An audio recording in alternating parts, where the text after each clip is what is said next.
Lakh vote से जीतेंगे अबरी इस बार पाटलिपुत्रा में अधिवंशी मणिमन्नु हवा में उड़ेगा। एकदम चैलेंज किया जा रहा है। नरेंद्र मोदी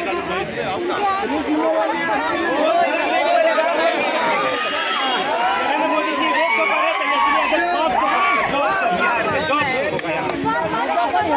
इस बार 20 प्लस सीट महागठबंधन जीतने जा रहे हैं। मोदी जी को हराने जा रहे हैं हम।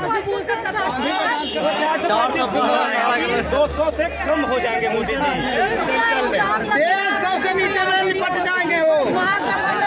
भ्रष्टाचारी 1990 में चली जाती हैं। 10 साल का हमको हिसाब दीजिए कि आपने 10 साल में क्या किया केंद्र में, और बिहार में आपने 20 साल में क्या किया। उसमें 17 महीने जब तेजस्वी को मिला तो तेजस्वी 17 महीने में 5 लाख लोगों को नौकरी दिया है। अभी भी कहीं भी ट्रेन में जाइए सुबह सुबह तो बहन आंटी लोग जाती है स्कूल में ऐसी पढ़ाने, तो हम लोग को बहुत खुशी मिलती है। तेजस्वी यादव की देन है। तो भारतीय जनता पार्टी वाले कहते हैं कि